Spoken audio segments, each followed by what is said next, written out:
Ya, assalamualaikum warahmatullahi wabarakatuh. Bertemu kembali di kelas PPKN dengan saya Pak Gunawan Langgeng Prasetyo. Kalian bisa memanggil dengan nama saya yaitu Pak Gunawan. Ya, di kesempatan pada hari ini Bapak akan memulai pembelajaran PPKN mengenai bab pembukaan Undang-Undang Dasar 1945. Karena kita masih masa pandemi, untuk kalian semuanya, Bapak harapkan tetap menjaga protokol kesehatan, selalu cuci tangan, dan jaga jarak. Ya, Bapak akan lepas dulu maskernya ya, karena kita akan memulai pembelajaran pada siang hari ini.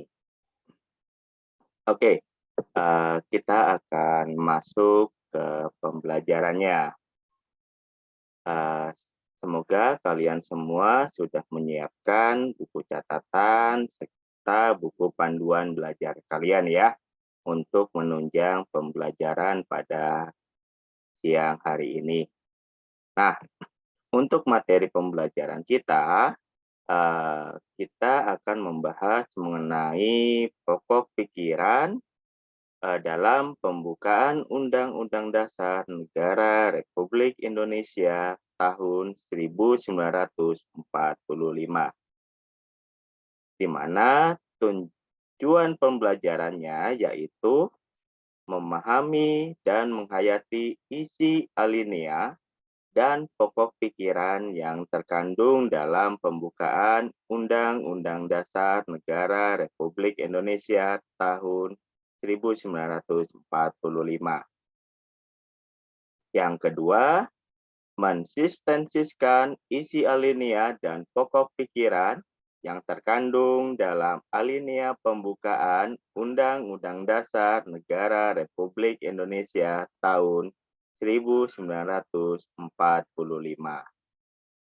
Lalu yang ketiga, mengaplikasikan isi alinea dan pokok-pokok pikiran yang terkandung dalam alinea pembukaan Undang-Undang Dasar Negara Republik Indonesia tahun 1945 dalam kehidupan berbangsa dan bernegara.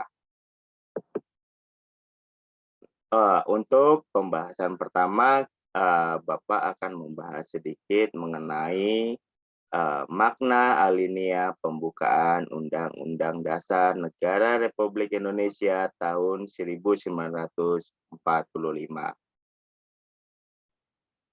Di dalam pembukaan Undang-Undang Dasar Negara Republik Indonesia tahun 1945 merupakan sumber motivasi dan inspirasi, tekad, semangat, serta cita-cita hukum dan moral yang ingin ditegakkan bangsa Indonesia.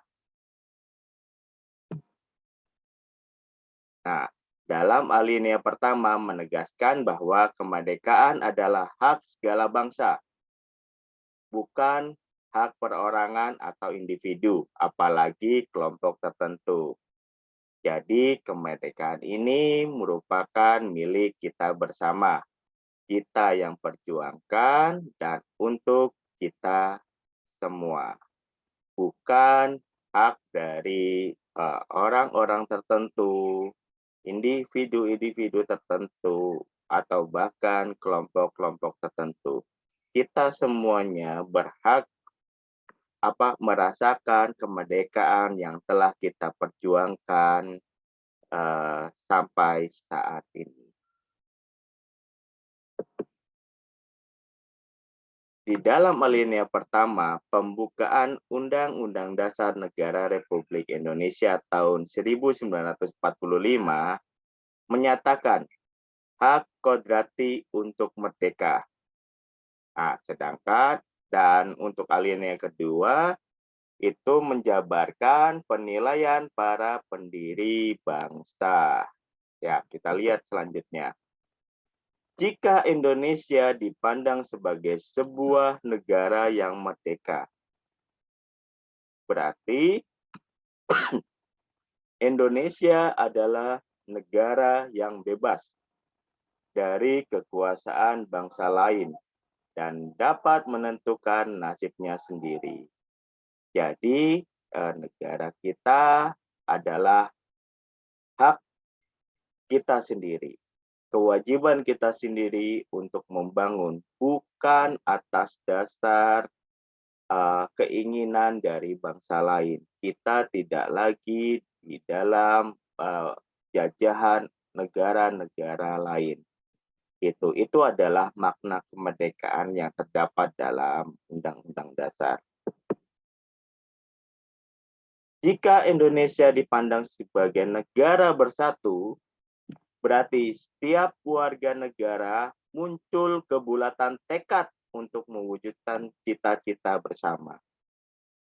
Jadi, untuk mewujudkan cita-cita kebangsaan Indonesia kita ini, kita harus bersatu. Tidak bisa lagi kita berbeda-beda pendapat, kita punya keinginan sendiri. Kita harus bersatu, saling membantu, saling mendukung. Program-program Indonesia, kegiatan-kegiatan atau kebijakan-kebijakan yang sudah dicanangkan oleh negara, baiknya kita dukung supaya kita dapat mewujudkan cita-cita bersama. Itu makna negara yang bersatu. Jadi alangkah baiknya ya kita harus menyatukan konsep dulu, menyatukan keinginan dulu. Kita sama-sama ingin maju gitu. Untuk mewujudkan keinginan tersebut, kita harus bersatu supaya kita makin kuat dan makin hebat. Jika Indonesia dipandang sebagai negara berdaulat, berarti kebebasan menentukan tujuan dan nasibnya sendiri dengan kekuatan-kekuatannya sendiri, sederajat dengan bangsa-bangsa lain. Nah, ini makna negara yang berdaulat. Jadi kita bisa menentukan nasib kita sendiri, bukan tergantung dari negara lain. Walaupun ya kita akui ya kita ini masih negara berkembang gitu. Kita masih membutuhkan bantuan dari negara-negara lain karena sebagai makhluk sosial kita tetap membutuhkan bantuan dari negara-negara lain. Itu bukan berarti kita diatur oleh negara tersebut. Itu kita yang menentukan tujuan. Itu kita yang menjalankan. Gitu. Tapi kalau seandainya memang kita membutuhkan bantuan, ya kita yang menentukan sendiri. Itu. Asalkan bantuan tersebut kita gunakan untuk memajukan negara ini. Bukan hanya untuk kepentingan kelompok, individu, atau perorangan. Itu selama kita berdaulat, kita akan kuat. Gitu. Kita akan dipandang oleh negara-negara yang lainnya. Itu makna negara yang berdaulat. Nah, untuk makna Indonesia yang adil, itu berarti terwujudnya keadilan antar warga negara serta kesetaraan hak dan kewajiban tiap warga negara Indonesia.